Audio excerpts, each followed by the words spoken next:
আপনাদের একটি প্রশ্ন করতে চাই, আপনি কি এই কথাটা মন থেকে বিশ্বাস করেন যে আপনি কেবলমাত্র 30 দিনের মধ্যে ততটা টাকা রোজগার করতে পারবেন যে টাকাটা এখন আপনি 1 বছরে পরিশ্রম করে রোজগার করেন? আমি জানি বেশিরভাগ মানুষ এই কথাটা শুনে হাসবে, আর তারা হয়তো বলবে আপনি এটা কি বলছেন, এটা তো একদমই অসম্ভব। কিন্তু আমি আপনাদেরকে বলতে চাই, অসম্ভব তো হলো ওইভাবে বেঁচে থাকা যেভাবে এখন আপনি বেঁচে আছেন, আর এই আশাতে যে সবকিছু কোনো একদিন অটোমেটিক পরিবর্তন হয়ে যাবে। কিন্তু সত্যিই কি কোনো কিছু অটোমেটিক পরিবর্তন হয়? আমার জীবনে আসল পরিবর্তন ওই দিন আসা শুরু হয় যেদিন আমি ভালোভাবে এটা বুঝতে পারি যে আমার ব্যাংক অ্যাকাউন্টে সব থেকে বড় শত্রু অন্য কেউ নয়, বরং আমার চিন্তা। আর যখন আমি এই সত্যিটা স্বীকার করি, তখন থেকেই আমার জীবনে সবকিছু পরিবর্তন হয়ে যায়। আমার নাম হলো বব প্রক্টর, আর আজ আমি আপনাদের সেই রহস্যটা শেয়ার করতে চলেছি যা ব্যবহার করে আপনি মাত্র 30 দিনের মধ্যে আপনি আপনার রোজগারকে কয়েক গুণ বাড়িয়ে তুলতে পারবেন। আর হ্যাঁ, আমি আপনাদের কোনো মিথ্যে প্রমিস করব না, বরং ওই শক্তি, ওই সিদ্ধান্ত এবং ওই ইউনিভার্সাল ল আপনাদের জন্য নিয়ে এসেছি যা না কেবল আমার, বরং এই পৃথিবীর লাখো মানুষের জীবনকে বদলে দিয়েছে। আপনি কি কখনো একটু শান্ত হয়ে এটা চিন্তা করেছেন যে কিছু মানুষ এত সহজে নিজের রোজগারকে কিভাবে বাড়িয়ে নেয়? অন্যদিকে বেশিরভাগ মানুষ সারা জীবন কেবল সংঘর্ষ করে, কিন্তু তারপরেও তারা তাদের জীবনে এগিয়ে যেতে পারে না। এমন একটি সত্যি আছে যে সত্যিটা আপনাকে আজ পর্যন্ত কেউ বলেনি, আর সেটা হলো শারীরিক পরিশ্রম কখনোই আপনাকে ধনী তৈরি করতে পারবে না। এটা হলো অনেক বড় একটি মিথ্যে কথা, আর এই কথাটা আমাদেরকে ছোট থেকেই শেখানো হয়েছে। আমাদের বলা হয়েছে যে তোমাকে অনেক পরিশ্রম করতে হবে, সমস্ত নিয়ম পালন করতে হবে, অনেক বেশি পড়াশোনা করতে হবে, এরপরে একটি ভালো চাকরি জোগাড় করতে হবে, আর এরপরে একদিন তুমি সম্মানের সঙ্গে রিটায়ার হয়ে যাবে। কিন্তু একবার আপনি আপনার চারপাশে দেখুন, এমন কত মানুষ আছে যারা এই রাস্তায় সততার সঙ্গে চলেছে আর আজ সত্যি তারা আর্থিকভাবে স্বাধীন হয়ে গেছে? সত্যি সত্যি বলবেন, আমি জানি আপনার চারপাশে এমন কোনো মানুষই নেই, আর আমিও অনেক বছর পর্যন্ত এই মানুষগুলোর মধ্যে একজন ছিলাম। আমিও একটি সাধারণ চাকরি করতাম, সময় মতো অফিসে পৌঁছাতাম, অফিসের বস আমাকে যাই কিছু বলতো আমি সেটাই করতাম, আমি সব কিছু করেছি, কিন্তু তারপরেও মাসের শেষে আমার স্যালারি আমার বিল পেমেন্ট করতে গিয়ে শেষ হয়ে যেত। 26 বছর বয়সে আমার বাৎসরিক রোজগার ছিল মাত্র 4 লক্ষ টাকা, কিন্তু তখন আমার উপরে 6 লক্ষ টাকারও বেশি ঋণ ছিল। আমি আমার ফিউচারের কোনো সম্ভাবনা দেখতে পাচ্ছিলাম না। আমি সবসময় এমন অনুভব করতাম যেন একটি জায়গাতে দাঁড়িয়েই বিনা কারণে দৌড়াচ্ছি। আমি সম্পূর্ণ ক্লান্ত হয়ে গেছি, কিন্তু তারপরেও আমি কোথাও যাচ্ছি না, আমি কোথাও পৌঁছাচ্ছি না। আর সব থেকে খারাপ হলো, আমি এটা স্বীকার করে নিয়েছিলাম যে ভুল নিশ্চয়ই আমারই কোথাও আছে, আমাকে আরো বেশি পরিশ্রম করতে হবে। আর আমি নিজেকে মোটিভেট করি যে আমাকে আরো কম ঘুমাতে হবে, আমাকে আরো এক্সট্রা কাজ করতে হবে। কিন্তু এই সব কিছু করে আমার জীবন ঠিক হবার পরিবর্তে আরো বেশি খারাপ হয়ে যায়, আর আমি আরো বেশি ক্লান্ত এবং আরো বেশি গরিব হয়ে যাই। আর এরপরে একদিন খুবই সাধারণ একটি ঘটনা আমার জীবনে সবকিছু পরিবর্তন করে দেয়। আমার একটি পরিচিত মানুষ আমাকে একটি বই দেয় যে তুমি যদি ঠিক সেটাই করো যা এই বইয়ের মধ্যে লেখা আছে, তাহলে তুমি তোমার জীবনে সেই সবকিছু পেয়ে যাবে যাই কিছু তুমি তোমার জীবনে চাও। আর এই কথাটা আমার মনের মধ্যে বসে যায়, আর আমি আমার জীবনে সবকিছু ট্রাই করে নিয়েছিলাম কেবলমাত্র একটি জিনিস ছাড়া, আর সেটা হলো আমার চিন্তা, আমার মাইন্ডসেটকে পরিবর্তন করা। আর সেটাই আমি করি, আমি আমার সম্পূর্ণ মন দিয়ে ওই বইটা পড়ি। আর আপনারা বিশ্বাস করবেন না, 1 বছরেরও কম সময়ে আমার জীবন 180 ডিগ্রি পরিবর্তন হয়ে গেছিল। আর আমি প্রতি মাসে 50,000 টাকারও বেশি রোজগার করছিলাম। একটি সাফাই কর্মচারী একটি বড় লয়ারের থেকে অনেক বেশি ফিজিক্যালি পরিশ্রম করে, কিন্তু মার্কেটে ওই মানুষকেই সব থেকে বেশি টাকা দেওয়া হয় যে বেশি ভ্যালু প্রোভাইড করে, যে বেশি মূল্যবান। আর এটাই হলো নিয়ম। আর যখন আপনি নিয়মটা বুঝে যাবেন, তখন আপনার প্রশ্ন আর এটা থাকবে না যে আমি আরো বেশি পরিশ্রম কিভাবে করব। তখন আপনার প্রশ্ন হবে যে আমি নিজেকে আরো বেশি মূল্যবান, আরো বেশি ভ্যালুয়েবল কিভাবে তৈরি করব। ইন্টারন্যাশনাল লেবার অর্গানাইজেশন একটি রিপোর্ট প্রকাশ করে যে পৃথিবীর 70%-এরও বেশি মানুষ নিজের কাজের সঙ্গে ইমোশনালি যুক্ত নয়, এরা তাদের কাজকে ভালোই বাসে না। একবার ভেবে দেখুন, 70% মানুষ তারা তাদের কাজকে ভালোবাসে না। এর অর্থ হলো এই মানুষগুলো কেবলমাত্র কিছু টাকার জন্য কাজ করছে। এই মানুষগুলো রোবটের মতো জীবন যাপন করছে। এরা কেবলমাত্র কাজ করে আর উইকেন্ডের অপেক্ষা করে যে উইকেন্ডে একটু মজা করে নেব। এবার আপনি আমাকে বলুন, আপনার কোন রকমের ইমোশন ছাড়া, আপনার কোন রকমের প্যাশন ছাড়া কোন একটি মানুষ কিভাবে তার লাইফে অ্যাবান্ডেন্সকে নিয়ে আসতে পারবে? এটা তো অসম্ভব।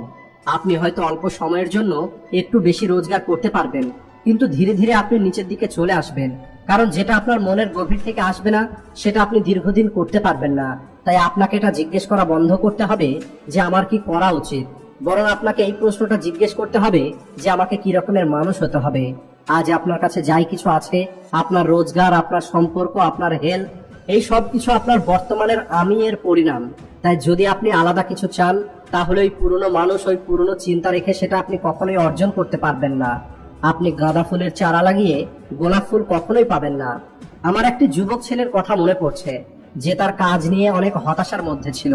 ওই ছেলেটি আমাকে বলে, আমি অনেক বেশি পরিশ্রম করি, আমি সকালে সবার আগে অফিসে পৌঁছে যাই আর রাতে সবার শেষে আমি বাড়ি ফিরে আসি, কিন্তু আমি বুঝতে পারছি না এত কিছুর পরেও আমি কেন আমার জীবনে এগিয়ে যেতে পারছি না। এরপরে আমি ওই ছেলেটিকে একটা সিম্পল প্রশ্ন জিজ্ঞেস করি, তুমি কি প্রতিদিন নতুন কিছু শেখার জন্য বই পড়ো? তখন ছেলেটি বলে যে আমার কাছে এই সব কিছুর জন্য সময় নেই। এরপরে আমি জিজ্ঞেস করি, তুমি কি ওই সমস্ত মানুষের সঙ্গে যুক্ত হও এবং তাদের কাছে থেকে শেখো যারা তোমার থেকে ভালো, যারা ওই লেভেলে পৌঁছে গেছে যে লেভেলে তুমি পৌঁছাতে চাও? এরপরে ওই ছেলেটি বলে, আমাকে তো এখানে কেউ ভালোভাবে চেনেই না। এরপরে আমি ওই ছেলেটিকে বলি, তুমি একটি চামচের সাহায্যে সোনার খনি খোঁড়ার চেষ্টা করছো আর তুমি অভিযোগ করছো যে আমি সোনা কেন পাচ্ছি না। সোনা সেখানেই আছে, তোমাকে কেবল সঠিক ইকুইপমেন্ট ব্যবহার করতে হবে। আর আপনার কাছে সব থেকে শক্তিশালী যে ইকুইপমেন্ট আছে সেটা হলো আপনার ব্রেন। এটা আপনার জন্য একটি জেল হতে পারে, আবার এটা আপনার স্বাধীনতার চাবি হতে পারে। আর এটা কেবল এই কথার উপরে নির্ভর করবে যে আপনি প্রতিদিন এর ভিতরে কি প্রবেশ করাচ্ছেন। আপনি কি সত্যি আপনার আর্থিক অবস্থাকে আগামী 30 দিনের মধ্যে পরিবর্তন করতে চান? তাহলে এটা চিন্তা করে এখনই বন্ধ করে দিন যে পরিশ্রমই হলো একমাত্র উপায়। বরং গুরুত্বপূর্ণ হলো এটা যে আপনি আপনার সম্পর্কে কি বিশ্বাস করেন, আপনার চোখে আপনার ভ্যালু কতটা। আর আপনাকে এটা নিশ্চিত করতে হবে যে আপনি আপনার পুরনো চিন্তাগুলোকে ছেড়ে দিয়ে একটি নতুন মানসিকতা তৈরি করবেন, যা প্রবলেমের উপরে নয় বরং সম্ভাবনার উপরে ফোকাস করবে। আপনাকে এটা বিশ্বাস করার জন্য ট্রেন করা হয়েছে যে আপনাকে প্রতিটা টাকার জন্য পরিশ্রম করতে হবে, সংঘর্ষ করতে হবে। কিন্তু আমি আপনাদের আজ যেটা বলতে চাই, আপনি টাকাকে অ্যাট্রাক্ট করতে পারবেন, আপনি সম্পদ ক্রিয়েট করতে পারবেন। ল অফ অ্যাট্রাকশন এটাই বলে আপনি নিজের জন্য এমন একটি দুনিয়া তৈরি করতে পারবেন যেখানে আপনার রোজগার আপনার ভেতরের মূল্যটা দেখাবে। আর এই সব কিছু একটা সিম্পল ডিসিশন থেকে শুরু হবে, আর সেটা হলো ওই ভিড়ের মধ্যে দৌড়ানো বন্ধ করুন এবং নিজের আলাদা রাস্তা তৈরি করুন। সব থেকে বড় বাধা যেটা আমাদেরকে আর্থিক স্বাধীনতা থেকে আটকে রেখেছে সেটা না কেবল আমাদের বুদ্ধির অভাব, না সুযোগের অভাব, বরং সেটা হলো আপনার নিজের সম্পর্কে আপনার ধারণা, আপনার সেলফ ইমেজ। আর যতক্ষণ পর্যন্ত আপনি আপনার এই সেলফ ইমেজ পরিবর্তন না করবেন ততক্ষণ পর্যন্ত বাইরের কোনো কিছুই পরিবর্তন হবে না। আর যখন আমি আমার সেলফ ইমেজকে পরিবর্তন করি তখন আমার জীবন জাদুর মতো পরিবর্তন হওয়া শুরু হয়ে যায়। কারণ সত্যিটা অনেক সহজ, কিন্তু এটা অনেক বেশি শক্তিশালী। আপনি কখনোই তার বেশি টাকা রোজগার করতে পারবেন না যতটা আপনি নিজেকে যোগ্য মনে করেন। আপনার ব্যাংক অ্যাকাউন্ট কেবলমাত্র ওই ভ্যালুর বাহ্যিক প্রতিরূপ যা আপনি আপনার ভিতরে নিজেকে দিয়ে থাকেন। আর এই সেলফ ইমেজ ছোট থেকেই তৈরি হওয়া শুরু হয় ওই সমস্ত কথা থেকে যে কথাগুলো আমরা শুনি, যেমন টাকা গাছে ধরে না, জীবন হলে অনেক কঠিন, জীবনে কিছু পেতে হলে অনেক পরিশ্রম করতে হবে, আর টাকা তো কেবল ধনী মানুষদের কাছেই থাকে। এই সমস্ত কথাগুলো আমাদের সাবকনসিয়াস মাইন্ডের মধ্যে বসে যায়। আর সময়ের সঙ্গে সঙ্গে আপনি এই কথাগুলোকে সত্যি মনে করা শুরু করেন, আর আপনি বিশ্বাস করা শুরু করেন যে ধনী মানুষগুলো খারাপ হয়, টাকা অনেক খারাপ জিনিস। এছাড়া টাকা রোজগার করার জন্য অনেক বেশি পরিশ্রম করতে হবে। আর এর থেকেও খারাপ হলো আপনি নিজেকে একটি ভিকটিম হিসেবে দেখা শুরু করেন। যেমন ইকোনমির কারণে, সরকারের কারণে, ভাগ্যের কারণে, পরিবারের কারণে আপনি ধনী হতে পারছেন না। কিন্তু সব থেকে বড় পরিবর্তনটা তখন আসবে যখন আপনি এটা বুঝবেন যে আপনি হলেন আপনার জীবনের গল্পের লেখক। আপনি নিজেই আপনার সেলফ ইমেজকে পরিবর্তন করতে পারবেন। আর যখন আপনি এমনটা করবেন তখন আপনার এনার্জি, আপনার ডিসিশন পরিবর্তন হয়ে যাবে। যখন আপনি ভিতর থেকে পরিবর্তন হবেন তখন আপনার বাইরের পৃথিবী পরিবর্তন হয়ে যাবে। কিন্তু এর জন্য এমন কিছু আপনাকে করতে হবে যেটা অনেক কম মানুষ করতে পারে, আর সেটা হলো নিজের ভিতরে সততার সঙ্গে দেখা আর নিজেকে জিজ্ঞেস করা যে সত্যি আমি কে। কারণ এই প্রশ্নের উত্তরটা আপনার ফিউচারকে সেফ দেবে। আপনার রোজগার, আপনার সুযোগ, এই সব কিছু আপনার ভিতর থেকেই আসে। আর ভালো খবর হলো আপনি আপনার সেলফ ইমেজ যে কোনো সময় পরিবর্তন করতে পারবেন। কারণ আমি আগে নিজেকে ওই রকম মানুষ মনে করতাম যে মাসের শেষে কিছু টাকা সেভ করে নিতে পারলে নিজেকে ভাগ্যবান মনে করত। কিন্তু আজ আমি নিজেকে ওই মানুষ মনে করি যে ভ্যালু ক্রিয়েট করে। আর এই পরিবর্তনটা একদিনে হয়নি, কিন্তু এটা একটি সিদ্ধান্ত থেকে শুরু হয়েছে, আর সেটা হলো নিজের পুরনো সেলফ ইমেজকে পরিবর্তন করার সিদ্ধান্ত। তাই আপনাকে আপনার জীবন নিয়ে ভিজুয়ালাইজ করা শুরু করতে হবে। আপনার স্বপ্নের জীবনটাকে বাস্তবের মতো কল্পনা করুন।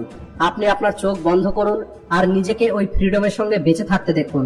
আপনি অনুভব করুন কোনো রকমের টাকার চিন্তা ছাড়াই সকালে ঘুম থেকে ওঠাটা কেমন হবে, নিজের সময়ের মালিক হওয়াটা কেমন হবে, নিজের পরিবারকে একটি সুন্দর জীবন দিতে পারার অনুভূতিটা কেমন হবে, মানুষের লাইফে ভ্যালু অ্যাড করাটা কেমন হবে।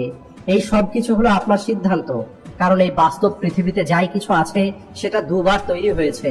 প্রথমে ব্রেনে তৈরি হয়েছে, তারপরে সেটা বাস্তবায়িত হয়েছে। আর এই কারণে আজ থেকে প্রতিদিন সকালে ঘুম থেকে উঠে সম্পূর্ণ বিশ্বাসের সঙ্গে নিজেকে বলুন, আমি হলাম ধনী, টাকাকে আমি নিজের প্রতি অ্যাট্রাক্ট করি, আমার জীবনে সমস্ত খুশি পাওয়ার অধিকার আছে। আর ওই সমস্ত কিছুর জন্য আপনি ধন্যবাদ দিন যাই কিছু আপনার কাছে আছে। গ্র্যাটিটিউড প্র্যাকটিস আপনার ভাইব্রেশনকে বাড়িয়ে দেবে। কারণ আপনার পরবর্তী লেভেল কেবল অন্য মানুষের আপনার সম্পর্কে দেওয়া সিদ্ধান্ত নয়, বরং আপনার নিজের উপরে বিশ্বাস ঠিক করবে। আর যদি আপনি আপনার বিশ্বাসকে পরিবর্তন করেন, তাহলে আপনার জীবনের সবকিছু পরিবর্তন হওয়া শুরু হয়ে যাবে। এতে কিছু যায় আসে না যে আপনি কতটা পরিশ্রম করছেন, কারণ পরিশ্রম আপনার রোজগার নির্ধারণ করবে না, বরং পরিশ্রমের সঙ্গে সঙ্গে আপনি টাকার নিয়মকে এবং অ্যাবান্ডেন্সকে কতটা গভীরভাবে বোঝেন। আর এটা স্বীকার করে নেওয়া সব থেকে কঠিন একটা কাজ, বিশেষ করে তখন যখন আপনি সারা জীবন কেবল এটা শুনেছেন, পরিশ্রমই হলো সফলতার একমাত্র রাস্তা। কিন্তু আপনি কি এমন মানুষ আপনার চারপাশে দেখেছেন? আর কমেন্ট করে অবশ্যই বলবেন যে সত্যিই কি পরিশ্রম হলো সফলতার একমাত্র রাস্তা। সবশেষে ভিডিও ভালো লাগলে ভিডিওটিকে লাইক ও শেয়ার করতে ভুলবেন না। Thanks for watching.